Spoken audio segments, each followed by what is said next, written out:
county by county. I'm cycling through as many places as possible and exploring their relevance to us today. The breeze gusted, hardening against his face as King William galloped through the forest. Hunting today seemed a bad idea now. England cast a die over his reign, it seemed, a gloom that did nothing to inspire a bright future.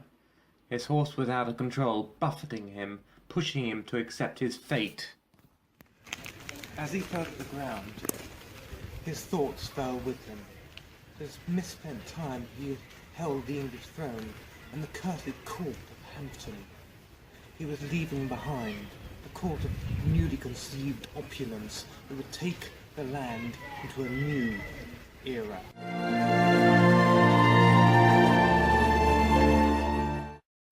Last time, I took Candy climbs into the realms of English arrogance. I told of how, in 1528, the king took measures to snatch Hampton Court from Thomas Wolsey. He very soon started his own building projects. Hunting parks and new great halls were erected, and splendid functions became the norm. The king finally died in 1540, leaving behind a nation that no longer knew what it stood for. What was once a grand court now was used only as a prison for Charles I during the Civil War. When the monarchy was finally restored in 1660, Charles II used Hampton Court to stash away his mistress, Barbara Villa, Countess of Castlereagh, separating the monarchy from the people even further than the recent civil conflict had done.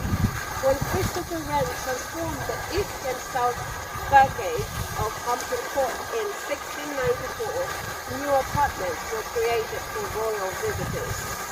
Queen Mary's exotic plants were imported too at great expense. Wren laboured over the east and south ends of Hampton Court, establishing the structure and adopting it to our leisure culture. With Italian-inspired architectural, crenellated and colourful ceilings, there was a gap between Hampton's heraldry and the everyday man. With landscape gardens filled with new plants from King William and Queen Mary's own collection of exotic plants, European influence took hold of the horizon ladder in Hampton Court. A new banqueting house was erected in what was the chapel, and a new decline in the way life celebrations. It wasn't fashionable to pay tribute to deity in face of good fortune. Gone were the puritanical ideals of the recent aftermath of civil change in England, and new Parliament brought reforms. There was acceptance of plenitude that struck the British Empire with self-importance. This bloated sense of self-aggrandizement ended up abruptly when King William died as he had lived. The hunting forest in which he took a fatal fall from his horse had only recently been redesigned. It was now 1702. George I reflected on the money and time that had been spent on the palace, an estimated 131,000. The new king and Queen Anne retired to the familiarity of Germany. The country felt abandoned. Although social anxiety was at new heights, George I's son, George II, eventually returned to Hampton Court. The sound of children echoed within the corridors as a new East Wing was established in 1732. George's second son, the Duke of Cumberland, resided in Clock Court. Designed by William Kent, these rooms reminded a generation of British that the establishment of royal extravagance was not dead, merely resting. Those who founded this glorious monument and those that followed could take comfort that the palace remains a shining example of what it always was. The first baby steps towards building tricks of a tertiary leisure industry. I stand in Base Court, waiting for a concert to start as part of the Hampton Court Festival. Today, it stands a beautiful place that continues to remind our past to remain where it is, whilst moving dribbling into the future. The breeze that gusted in King William's face and threw him from his horse could be said to be heralding the harsh winds of self-knowledge. And then again, it it might mean nothing at all. Anastasia, I'd be the one to let you go ahead. Your turn!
Today. When the monarchy was.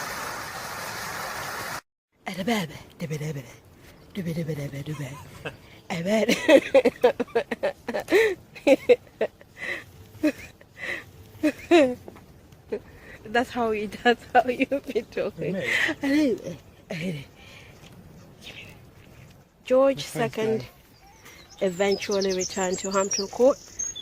The sound of children echoed in the corridor as a East Wing was established in 1732.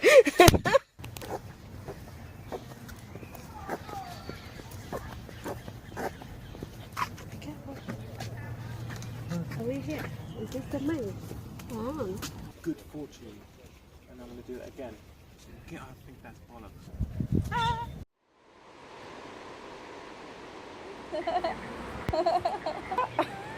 Terrible.